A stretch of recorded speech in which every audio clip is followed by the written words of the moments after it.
Welcome to another week, another show of Hawkeyed with me, Dave O'Hara. John Evans joining us in studio this week. Last week he was via Zoom. I'll get to John here in just a moment.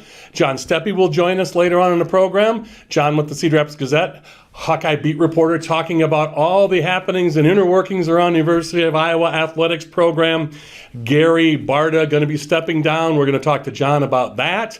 Who's the interim replacement? Who's the long-term replacement? We don't know yet, but some thoughts from John, and so we'll get into all that. Plus, the Hawkeyes football TV schedule is out. So it's only that we record this on Wednesday afternoon, May 31st. I was going to say it's only June. We're not even into June yet, but by the time you see this, it'll be June. And we're talking Hawkeye TV football schedule, so we'll get into that with John as well. So much more to cover. But John Evans is going to talk Hawkeye baseball with us. And appropriately enough, we're going to close out the show with an interview. If you saw part one last week with former Iowa Hawkeye pitcher, former Major League pitcher and pitching coach Cal Eldred. He's an Urbana, Iowa native and then played ball at the University of Iowa, and then was drafted into the MLB and pitched for 16 plus years, pitched in the World Series. So you're going to hear all of Cal's stories to close out today's show. But first, we got John Evans talking Hawkeye baseball. John, how you doing? Good. Thanks for having me. You're very welcome. Thanks for being in studio with us this week. You joined us from Omaha last week, made some time for us.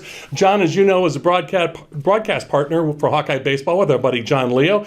John Evans here is the analyst, where John does the play-by-play, John Leo. A lot of Johns around here. You, John Leo, John Steppe. Lots of juggling. You got to be really specific around us. Yes, we got to go all last names or government full names here. But John, Hawkeye baseball, you were there on Monday for the announcement. And they made the Hawkeyes wait a little bit. We knew the Hawks were going to get in, but you and I talked about this off the air a little bit. It was the last region mentioned, even though the Hawks were a 2 seed. What were they, the 60th or 61st team mentioned of the 64? 60th team mentioned. So yeah, you kind of knew. You didn't think it would get sideways. And with Terre Haute still out there, you thought, well, okay, that seems to be the right one. Yeah.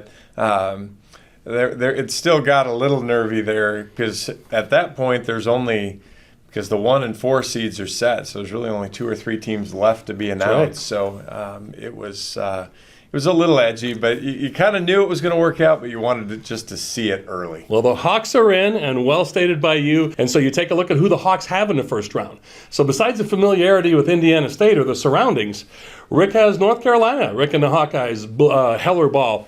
North Carolina, 35-22 coming into this against the Hawks, 42-14. John, the Hawks this year, 2 canceled games, but they are right now 2 games away from the school record of 44 wins at 42-14 right now. Let's talk a little bit about this matchup Friday night at 6 o'clock. By the time this airs, folks, and then re-airs online from our websites and social media, you'll have already known the result.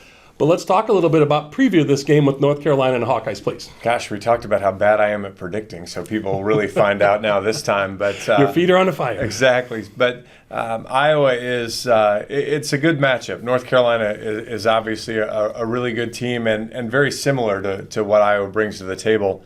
I noticed yesterday Iowa walks a lot and maybe strikes out a little bit more from an offensive perspective than they'd like to. Well, North Carolina does both more than Iowa does. So they walk even a little bit more, they strike out a little bit more, which means it'll be really important for Marcus Morgan to establish the strike zone. And so they'll be facing the North Carolina starters, Jake Knapp, 15 starts on the year, high 4 ERA. Only has 61, 62 innings, so just like 4 innings a start or so. But they do have a really nice bullpen as well. So again, tons of similarities to the Iowa team. 5 guys that hit over 300. They are going to be missing their really, really strong defensive center fielder. Steals some bases, really patrols the outfield a lot like Kyle Huckstorf does for Iowa. So your takeaway from that whole weekend or week from Tuesday to Sunday in Omaha? A lot of good baseball. Beating Michigan twice, they hung 10 runs on the Big Ten Pitcher of the Year. Got 7 runs on Tuesday in the opener against him. Braden Frazier's big grand slam. Indiana was good. Luke Sennard pitched again. He pitched a great game in Bloomington against Iowa, and the offense did a really nice job of creating havoc and trouble for him. They only got him for 1 run, but they got him out of the game. And then really just went to work on the bullpen. And Kyle Huckstorf had a big bases loaded double there to clear the bases, give the Hawks the lead, and then they piled on a few more. And then Michigan did a bullpen game too, kind of had to because of where their pitching was. And the guys did a really nice job. The Michigan staff did well. Iowa didn't take advantage of some opportunities early. They got out to a lead, and then they brought in their Big Ten pitcher of the year in Connor O'Halloran, and Iowa got 3 more against him and kind of blew that game open. And then the woulda, coulda, shoulda of Sunday was, a lot of good opportunities in the first 4 innings, and just couldn't get the timely hit. Couldn't get a bunt down in the 4th inning. Sam Peterson blows a tire running around second base in the 1st inning, or maybe they score there. And again, ifs and buts, but it might work out differently. But let none of that take away from they played well all weekend, and they did exactly what they had to do. They removed any doubt of whether they would be in or not. Even though that was the 60th team listed, but was a 2 seed, which I don't think any of the projections I saw before that had them there. John, we'll have either you or the other John or Rick Heller. We're going to do a wrap up on the season, because what a season it's been. John, great to see you. Thanks for doing this. Absolutely, thank you. You're very welcome. Go Hawks. Good luck to you. Safe travels. And folks, there it is. More Heller Ball, Iowa Hawkeye Baseball. We'll keep you updated as the season goes on into the postseason now. So for John Evans, I'm Dave O'Hara. We'll be back with more. And John Steppe from the Cedar Rapids Gazette talking some Hawkeye football, some happenings in the athletic administration office with athletic director Gary Barta, all that and the ever popular much, much more. Back with more Hawkeye with me, Dave O'Hara, in just a few moments. To have a strong finish, you need an excellent start. It's true on the track and also in the field. That's why Mershman Seeds works tirelessly to deliver cutting-edge technology year after year. Introducing Starting Line, Mershman Seeds' latest advancement in seed treatment, now providing added protection from white mold and sudden death syndrome all season. Ask for Starting Line seed treatment from Mershman Seeds, your friend in the field. Providing added protection from white mold and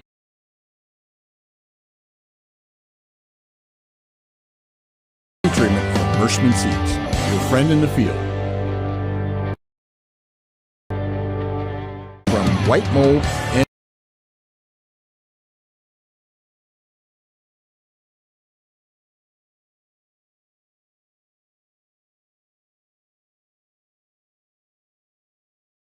Welcome back to Hawkeye with me, Dave O'Hara. There's my buddy John Steppe. John with the Cedar Rapids Gazette. We're going to talk all things Hawkeye, football TV schedule. We've got shakeup in the athletic administration. John and I are going to discuss that. So first and foremost, as always, John, thanks for joining us. Thanks for having me. You're very welcome. John, weary traveler, if you remember, folks, when he was on a couple weeks ago, he was going on a European vacation with his family over to London and Paris and all over Europe.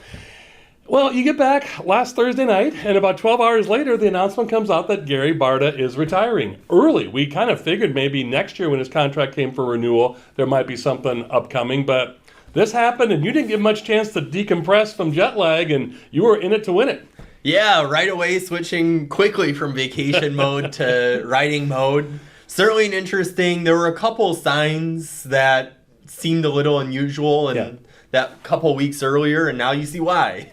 Yeah, a lot of guys came out and said, or a lot of reporters, I knew this or I thought this. But like you said, there were signs, but nobody really knew for sure, even though he signed that retirement agreement a couple weeks prior. It got kept under wraps. We haven't had a presser this week to tell us as we record this on Wednesday afternoon, May 31st. Normally we record on Tuesdays, but with the Memorial Day holiday, we pushed it back a day, and we were kind of hoping for maybe a presser, but it didn't happen. So give us your thoughts, if you would. You did great reporting, and again, viewers, you're very welcome. Viewers, you see John's information at the bottom of the screen throughout this segment along with mine. John wrote some great pieces on who might take over, who might be coming in. We have Beth Getz in place right now as deputy athletic director, but I wouldn't say his assistant. But does that seem to be the general course here, that we'll have Beth as the interim, and then they'll do a nationwide search for an athletic director in a couple, 3 months? Or give us your takeaway on all this. By the time this airs, we'll probably have an interim athletic director announcement. As we record this, we don't have that yet. Beth certainly would make a lot of sense in terms of her experience. She's been an athletic director before, came to Iowa from Ball State, was permanent AD there, was interim AD at Minnesota in the mid-2010s. And they were going through some stuff, yes. Yeah, so has a wealth of experience everybody who I talk to has a lot of respect for Beth Getz. And that really stood out to me very quickly here is she has the support on Elliott Drive right now if she were to be named the successor to Gary Barta. A lot of people look at this Hawkeye job as a top 10 in the nation athletic director job with donations, funding, the athletic support they get from the community, no pro team competition, NIL, the competitive level these teams put forth on the field and on the courts. This is a primo job for a lot of people, and I can't say as I blame them for thinking that. Yeah, absolutely. Especially with the Big Ten media rights deal, all that money going into the conference, that makes it an appealing job. Mm-hmm. And also among all those other factors is stability. Gary Barta was here for 17 years. And that's despite a lot of turmoil that would have maybe cost other athletic directors their jobs already. So you look at it that way. You mean the $11.5 million paid out in lawsuits? But you're right. I don't mean to wax poetic or be sarcastic, but his feet were to the fire for the last couple of years, and then Rob Sands, a politician and a state auditor, had really laid out Barta and said he needs to retire now a couple months ago. And then when Barta did retire, he's like, okay, that was a long time in coming. That should have happened. And the other thing I would take a look at is he cut a couple of programs, Gary Barta did, that didn't go well. One of them got brought back in women's swimming, but then you also have women's wrestling that is here now. And as you mentioned, stability. Kirk Ferentz has been here, was even here before Barta took the job. And then he hired Fran McCaffrey. Lisa Bluter was here before Barta got the job. He hired Rick Heller, Tom Brands. So there's a lot of stability. To your point, when you mentioned stability, that stability word can go all the way around the program. Yeah, absolutely. And of course, with women's wrestling, that was a result of the Title IX lawsuit. So it's a complicated legacy for Gary Barta, where you look at the highs of the highs. That's well stated, complicated. That's a good word for that. Thank you. Because you look at the highs, and you have 2 Big Ten West titles. They came really close to a third. You had women's basketball being national runner-up. Of course, Lisa Bluter, as you mentioned, was hired well before Barta's time, was one of the last hires of Christine Grant. So, and continued to have the mentorship of Dr. Grant even during Barta's tenure. So, of course, you can debate who exactly gets how much credit for each of those things, but you had a lot of on-field success, you had a lot of on-court success, but you also had really an inordinate number of controversies and scandals, discrimination lawsuits. The discrimination lawsuits alone, you could write a book on practically. And it's never, for our viewers and Hawkeye fans in general, it's never too early to talk Hawkeye football. Mm-hmm. We're on the last day of May here, recording on Wednesday, May 31st. We're not even into June yet. But the TV schedule came out, and the network television schedule, not just the cables, Big Ten Network or ESPN, but network television, Fox, ABC. You talk about a nice schedule with not playing Michigan and Ohio State like they did last year. You wrote on this today, and you know this by now, viewers, when you see this. Great stuff. The Hawkeye TV schedule looking really good. Give us some highlights that you talked about earlier today on social media, please. Yeah, so right now there are 5 games with definitive TV assignments. 3 of them are big broadcast network channels. Major networks, where you have 2 games on CBS, 1 game on Fox. So 3 out of 5, 60%. That's really good exposure for Iowa. Yeah. Especially when you look back at last year. You were mentioning playing Michigan, playing Ohio State. That's a harder schedule, but they're getting potentially this year more big major network games. So there are going to be a lot of eyes on the Hawkeyes. If they do well, there are going to be a lot of eyes on them. If they don't do so well, there'll be a lot of eyes on them. And the other thing, too, is, okay, we have 3 major network games locked in right now for Iowa in 2023. Mm-hmm. More could be coming, potentially, if they start winning. So, there are going to be a lot of eyes on this Hawkeyes team. He is John Steppe, beat writer for the Iowa Hawkeyes Athletics. John with the Cedar Rapids Gazette. As you've seen throughout this segment, John's information at the bottom of the screen along with mine. John, great to see you again. Thanks so much. Thanks for having me again. You're very welcome. And take a breath now. You're back to work, but you just got back from vacation. So maybe get settled, and we look forward to having you back as the summer plays out, because we know there's going to be news somewhere, John. Yes, absolutely. Yeah. So, hey, with John Steppe, and again, I want to say thank you to John Evans. But we recorded, if you remember last week with Cal Eldred, he was on for a segment with our buddy Jay Wano from Dugout Sports covering Hawkeye Baseball and also Cal's Major League Baseball career. So stay tuned for that. Cal Eldred talking about being an Iowa kid, pitching in the Major Leagues and in the World Series. Pretty great stuff. And we look forward to catching up with you after you see that next week. And thanks so much for tuning in for this week. But again, stay tuned for Cal Eldred upcoming. So for John Steppe and John Evans, I'm Dave O'Hara with Hawkeye. Back with more in just a few moments. Hi, I'm Joel from Tice Automotive Family. Our commercial truck departments are growing. With the availability of the Ram 45 5500 or the Chevy 45 to 6500, we can build the right truck for your needs. From dry freight boxes to custom rancher goosenecks, your options are unlimited. So stop in and let us show you what it means to be part of the larger Tice Automotive family. Who do you trust to produce the best yield? A seat company that's chasing technology or a seat company that's writing a book on it? Merschman Seeds is a leader in technology. We're independent and family owned. Our sister company, MS Technologies, provides access to world-class traits and genetics. And our starting line seed treatment is second to none. Who can you trust with your yields? Merschman Seeds, your friend in the field. Welcome back to Hawkeye with me, Dave O'Hara. There he is, Cal Eldred. You saw him last week with me and Jay Wano from Dugout Sports. Cal, former Major League Baseball star, pitching star, former Iowa Hawkeye pitching star, former pitching coach for the Kansas City Royals, and now running the pitching academy or pitching clinic at Dugout Sports in Southwest Cedar Rapids or Fairfax, Iowa with our buddy Jay Wano. So Cal, thanks again for joining us, and how's everything going with you, man? I know you guys are crazy busy in a great way. How's everything going with you since you left Major League Baseball last year as a pitching coach after the last 4 years? Are you liking coaching with younger kids than the older adults? I'll tell you, coaching players at an elite level it's pretty addicting. But yet, Dave, you and I talked off the air a little bit about the fact that I've been gone away from this area for the better part of 30-some years, 33 years, and haven't been home.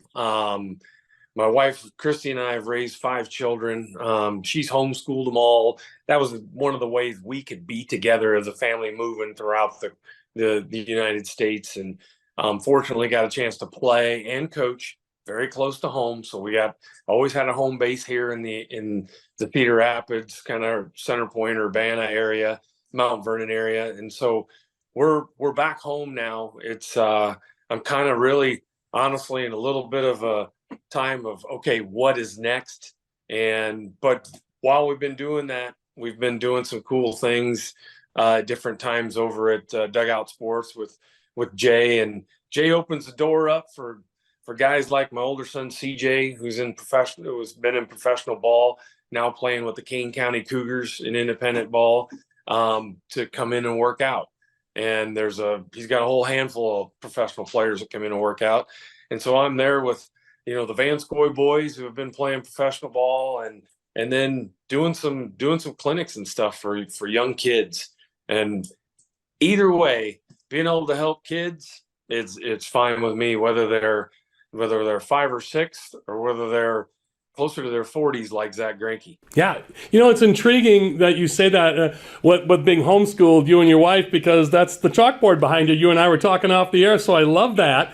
But also, as I mentioned in the previous week, so I want to give a little retread for the viewers if they missed it last week. Cal, as he mentioned, from Center Point, Urbana, before it was Center Point, Urbana, it wasn't CPU, it was Urbana High School, but Cal and I have a lot of mutual friends, and it's just interesting. We were talking off the air, to Cal's point, about all the people we know similar to each other or around each other's circles. But again, as I mentioned, former Hawkeye pitching grade and pitched in the major leagues for the Milwaukee Brewers, the Chicago White Sox, and the St. Louis Cardinals finished his career, pitched in a World Series, but also was a pitching coach for the Kansas City Royals. So, Cal, as we go through this, and you mentioned mentioned, your boys played big-time competitive Division I college baseball, CJ at Indiana and at University of Iowa, but also then Luke at Dallas Baptist. So for you, talk about your Iowa Hawkeye experience, small town, north of Cedar Rapids, small town, Urbana, Iowa guy, going to the legendary Dwayne Banks. The stadium's named after him. It wasn't at the time, but you played for Dwayne Banks at Iowa, and then you get drafted by the Brewers in the first round. Take us through that process, a small town kid going to a bigger, smaller town at Iowa City, and then to a bigger, smaller city, small market city in baseball, and the Milwaukee Brewers. Talk about that for us, if you would, please, Cal. Dave, it was something that, as a kid, all the way back whenever, the teachers gave you the paper and said, let's just write what you want to be when you grow up. It was always, I want to be a professional athlete. And, we didn't have that many sports that were offered at Urbana High School. I graduated with 20 other students. So it wasn't a big school, but, there was a lot of pride in that town, a lot of really good athletes in the class that I was a part of. Both the girls were athletic and the boys too. So it was really a cool thing, but getting a chance to be an Iowa Hawkeye was pretty cool. And I think my first love was probably basketball. It was. But then as a junior, when I was playing some Legion baseball for my uncle, Mel Wessel ran that Legion program. There was two of them, the red and the blue team. Played on the red team for Kenny Sharper. And Jim Vanscoy was the pitching coach there. Being able to do that and then go on and play at the University of Iowa, it was a big deal. And I realized baseball was probably my chance to be a professional. And so went to Iowa for 3 years. And Coach Banks, you know what? He was tough on guys. There is no doubt. But that was exactly what most of us needed. And some of that's still needed today. It's a little harder to do it. By tough on you guys, excuse me, do you mean like he was a taskmaster, or how so do you mean that? Discipline? Yeah, I think from a discipline standpoint, if you don't go to class, he's all over you. And if you're making sure you're getting your grades. And then the other thing, because he knows that most of us weren't going to go on to play professional baseball. We were going to represent the University of Iowa and the athletic department in jobs in everyday life. And you find out whether you go on to professional baseball or not, you still eventually end up back in that realm, which is great. So, but then also from a baseball standpoint, he wanted you to do it right. He was more of a Bobby Knight kind of coach, get it done and get it done right. I want you to do it now. And you know what, that push and that drive, I saw a lot of players that it was hard for them, but then it ended up really paying off for them. So we've got to talk World Series. So for the Cardinals, as you mentioned, you're very fortunate to play college close to Urbana, just down I-380 from south of Cedar Rapids into Iowa City. Then you go to Milwaukee, Midwest, or close to the area. And then the Chicago White Sox briefly, close, Midwest. And then you go to St. Louis to finish out your career. And the World Series, and I know it seems like a very basic question, but an obvious one. What is that like? Is it what you think it would, what us viewers would think it would be like? Going to the big show would be one thing, Major League Baseball, but it's the World Series, Cal. Yeah, there's no doubt. I mean, that's the highlight of my baseball career, is being able to pitch in the World Series. I wasn't, I was involved with the Cardinals in 2006. Doing some advanced scouting and stuff when the Cardinals actually won the World Series. I played there 3, 4, and 5. But man, in those last 2 years, we won over 200 games. I mean, it was incredible teams that I had a great being blessed to be a part of. And there were opportunities to go other places to maybe start, be a starting pitcher. But man, I was like, I've been doing this too long. I want to be a part of a team that's got a chance to win the whole thing. And fortunately, I get a chance to pitch in Fenway in both Game 1 and Game 2. And that was the first place I pitched on the road as a Milwaukee Brewer. So, and I mean, it was just something, it is everything you think it is. The cool thing about it, though, is that when you're the final two teams playing, and you're one of those players that get to play, when you come out of the bullpen and you head out on the field and you start playing, you realize it's just like you're playing in the backyard with your buddies. It's still a game. There's still 60 feet 6 inches to home plate, and you're competing against a hitter, and you're trying to win that one game. And so that was so cool to me, that it was the World Series, but you can break it down into, playing in the backyard with your buddies or in high school or college. It was just a really, really awesome experience. Great catching up with you, and I'm sorry it has been so long on this end, and I'm glad we got to talk off the air a little bit about all the mutual friends that we have, and I look forward to doing this again with you whenever it works in your schedule, Cal Eldred. Thanks so much. My pleasure, Dave. Anytime. And thank you again. So for Cal Eldred and the rest of our guests on this week's Hawkeye, I'm Dave O'Hara. That's all from us. Thanks to all of you. And as always, thanks for staying tuned at the end of the program for these rolling credits to give our advertisers and sponsors the attention and credit they so richly deserve. And as always, to our aforementioned guests and to you, the viewers. That's all from us at Hawkeye. Thanks to all of you.